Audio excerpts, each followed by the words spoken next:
Bismillahirrahmanirrahim. Assalamualaikum warahmatullahi wabarakatuh. Perkenalkan, saya Lydia Rahma Syafira dari perwakilan tim jurnalis SMA Negeri 1 Pangalengan.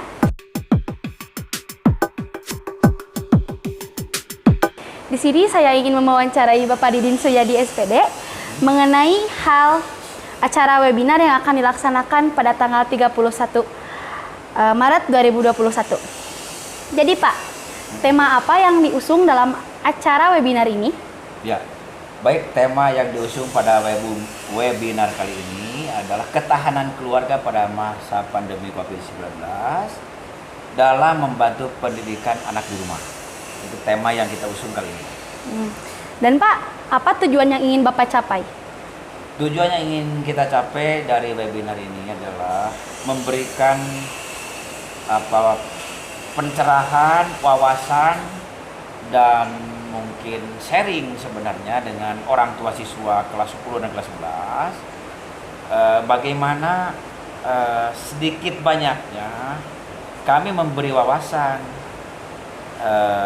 trik bagaimana mendidik anak di rumah, padahal para beliau itu kan orang tua itu bukan guru Ya. gitu ya. Jadi kita tujuannya di situ, ingin membantu anak-anaknya sehingga seperti guru gitu, berperan seperti guru.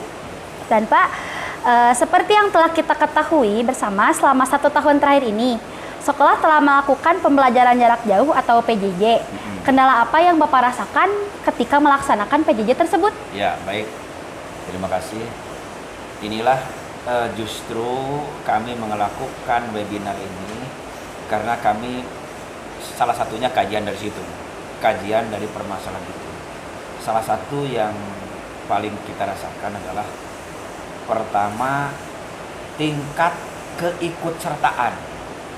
keikutsertaan para siswa di rumah terhadap PJJ. Nah, artinya apa? Siswa itu ada yang ikut secara maksimal, ada yang ikut setengah, ada yang tidak ikut sama sekali. Ya. Mungkin mereka hanya absen. Nah, itu kendala yang paling utama. Pembuktiannya kita rekam jejak dari digitalnya kan ada gitu ya. Maka oleh karena itu, kendala-kendala inilah yang kita ingin sharing lewat webinar ini nih. Ya. Karena salah satu kendala yang paling penting tingkat keikutsertaannya dulu. Kalau yang keduanya otomatis kalau kualitas tingkat pembelajaran lewat PJJ memang tidak bisa dibantah, tidak sehebat atau tidak sama dengan kualitas KBM biasa. Ini kita memang maklum. Tapi setidaknya kalau di persentase gini, setidaknya kalau kita kerjasama antara sekolah dengan orang tua, ya barangkali bisa tingkat ketercapaiannya 75% lah, kalaupun tidak 100%.